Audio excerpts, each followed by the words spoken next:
Audit effectively तुम क्यों नहीं पढ़ पा रहे हो, उसके पीछे कोई और नहीं, बस तुम्हारा माइंडसेट है। माइंडसेट 100% सिलेबस के पीछे भागने का, माइंडसेट सारे क्वेश्चंस कवर करने का।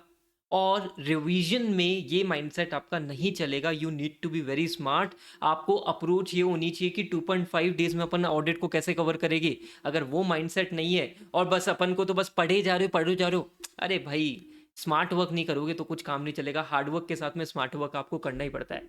और ये टाइम आपके लिए बेस्ट टाइम है 80-20 स्ट्रेटेजी फॉलो करने का। ठीक है, तो हाय दिस इज ये सक्षम जैन, और वीडियो को जल्दी से लाइक कर दो सो दैट ये बाकी बच्चों की भी हेल्प करे। और सबसे पहले मैं तुम्हारे साथ में डिस्कस करता हूँ, सर ये 80-20 स्ट्रेटेजी क्या है। राजा मेरी बात को सुन, तुमको ये चीज समझ में आनी चाहिए कि ऑडिट में आप वर्ड टू वर्ड पूरा 100% सिलेबस का याद नहीं कर सकते। 118 नंबर का पेपर आता है, हमको 118 नंबर का पेपर आता है तो एक क्वेश्चन तो ऑप्शनल में निकलता ही है। हाँ, और तुमको क्या 100 में से 100 लाने क्या? तुमको कितना टारगेट करना है? सर मैं एवरेज बच्चे के हिसाब से बात करूं, 55 से 65 नंबर बहुत अच्छे नंबर हो गए ऑडिट में। अपने उतना टारगेट अपन को करना है, ये बेसिक सा लॉजिक है।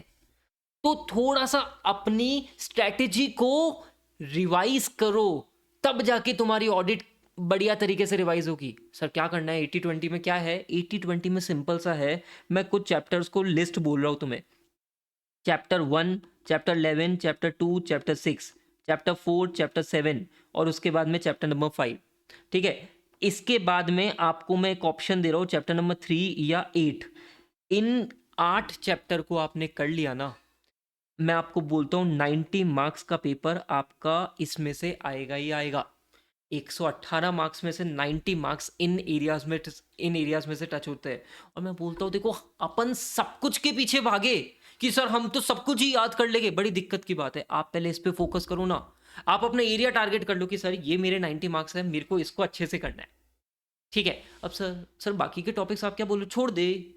चैप्टर 8, चैप्टर 9, चैप्टर 10 छोड़ दे क्या? मैं उसको बोलता हूँ थोड़ा सा स्मार्टली कर लो। थोड़ा सा क्वेश्चन बेस्ड अप्रोच कर सकते हो कि उन चैप्टर्स के अपन आईसे स्टडी मटेरियल, एमटीपीस के लास्ट 3 अटेम्प्ट्स के क्वेश्चंस अपन उसमें से कवर कर ले, और अपन एमसीक्यू अप्रोच से उन चैप्टर्स को कवर कर ले, तो भी अपना कवर हो जाएगा ना। देखो, ट्राई टू अंडरस्टैंड। अपन ने ये 90 मार्क्स को बहुत बार रिवाइज कर लिया, और अपन ने इन चैप्टर्स के लिए आईसे स्टडी मटेरियल, आरटीपी, एमटीपी के क्वेश्चन लास्ट 3 अटेम्प्ट के कवर कर लिए, और एमसीक्यू अप्रोच कर ली, जो मैं आपको बहुत ही प्यारी एमसीक्यू मैराथन करा हुआ। आपका काम हो जाएगा, आप बहुत बच्चों से आगे हो जाओगे। देखो, सब कुछ समेट नहीं पाते ऑडिट में। आपने 90 मार्क्स का अच्छे से समेट लिया, बाकी को थोड़ा सा स्मार्टली कर लिया, आप क्यों नहीं पास होगे? और पास तो छोड़ो, 40 मार्क्स तो छोड़ो, 55 से 65 नंबर आराम से आएंगे। ठीक है, तो पहले इस चीज को क्लियर करो। अब इसमें एक चीज सबसे बड़ी गलती करते हो आप कि सर चैप्टर नंबर 2 पढ़ा ना, तो चैप्टर नंबर 2 में से ना एक दो टॉपिक छोड़ दिए। अरे इंस्टीट्यूट वहीं मजे ले लेता है तुम्हारे, है ना? तो उसको क्लियर करो। हाँ, अब बात करते हैं रिवीजन में। सर हम थोड़ा सा अपने टाइम को कैसे कम करें, या हम कॉन्फिडेंस कैसे हमारा है। तो मैं तुम्हें क्या बोलता हूँ, तुम्हें ना, कोई सपोज करो तुमने 4 चैप्टर पकड़ लो एक बार के लिए। ठीक है, 1, 11, 2, 6 सबसे इजी चैप्टर बोल रहा हूँ तुम्हें। ये अराउंड 30 से 32 मार्क्स की वेटेज होती है। ठीक है, हमको थोड़ा कॉन्फिडेंस ही तो चाहिए। तो आप क्या करो सर, आपके 4 चैप्टर एक बार हो जाए, उसके बाद में आप आगे के चैप्टर्स करो। ठीक है, बट आपको सर 1.5 आवर्स कंटिन्यूसली 2 से 3 दिन निकालने हैं एक्स्ट्रा। सर क्यों? 1.5 आवर्स आप केवल और केवल इन 4 चैप्टर को वापस वापस वापस वापस रिवाइज करोगे। फायदा बताओ क्या होगा? ये 30 से 32 नंबर ऐसे हो जाएंगे कि इंस्टीट्यूट यहाँ से कोई सा भी डिस्क्रिप्टिव क्वेश्चन पूछ ले, हमें आता है सर। देखो होता क्या है, हमें 30 से 35 नंबर में कंफर्ट आ गया। 30 से 35 नंबर में इतना कंफर्ट आ जाना चाहिए कि सर यहां से अपन 20 नंबर आराम से लेके आ रहे हैं, तो यार आपका कॉन्फिडेंस बढ़ेगा ना। इसको मैं बोलता हूँ सर थोड़ा सा स्मार्ट स्ट्रेटेजी में तड़का, कि आपने 1.5 आवर्स कंटिन्यूस 2-3 दिन देके अपनी ऑडिट का एक पोर्शन बहुत स्ट्रांग कर लिया, उसके बाद में बाकी के पोर्शन को स्ट्रांग करना। ठीक है, हाँ। अब तीसरा है एक्टिव रिकॉलिंग। अगर आप रिवीजन में केवल और केवल रीड कर रहे हो, भाई साहब 1% हेल्प नहीं करेगा। एक्टिव रिकॉलिंग और रीड करने में बहुत अंतर है। रीड करने में जस्ट तुम उस पॉइंट को रीड कर रहे हो, और एक्टिव रिकॉलिंग में तुम सोच रहे हो यार ये टॉपिक है, इससे रिलेटेड 4 पॉइंट है, मटेरियलिटी, रोमम, एक्सपर्ट की एडवाइस लेनी नहीं लेनी है, तुम ऐसा खुद अपने दिमाग पे प्रेशर डाल रहे हो। That is active recalling. और जब तक राजा ये नहीं करेगा ना, तेरा ऑडिट का रिवीजन अच्छा होगा ही नहीं। तेरे को लग रहा है रिवाइज कर लिया मैंने, सर ये चैप्टर मैंने पढ़ लिया, वो चैप्टर कुछ नहीं हुआ, कुछ नहीं हुआ, 4 दिन बाद में भूल जाएगा। ठीक है, तो एक्टिव रिकॉलिंग तुम्हें कंटिन्यूस बेसिस पे करनी ही होगी, इस चीज का भी क्लैरिटी लेके चलो। ठीक है सर, क्वेश्चन प्रैक्टिस कितनी करनी है रिवीजन में? अरे मेरी बात सुन, 100% क्वेश्चन नहीं करने होते हैं सर। मैं आपको बोल देता हूँ, जो बच्चे मुझसे मोस्ट एक्सपेक्टेड क्वेश्चन की सीरीज अभी से मांगने लग गए हैं, मेरी बात को सुनो। आईसीआई स्टडी मटेरियल के questions, MTPs last 3 attempt, RTP last 3 attempt, अगर आप इन क्वेश्चंस को कवर करो ना तो मोर देन इनफ है।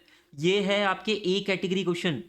देखो, क्वेश्चन बैंक के भरोसे नहीं रहना होता, आपको कॉन्सेप्ट बुक जिससे भी आप पढ़ रहे हो उस पर फोकस करो, कॉन्सेप्ट बुक से, और बस इन क्वेश्चंस को टारगेट करो। अब अपन को सारे क्वेश्चंस कवर नहीं करने, अगर अपन ने इतने क्वेश्चंस कवर कर लिए ना, अपने रिवीजन में हो गया काम।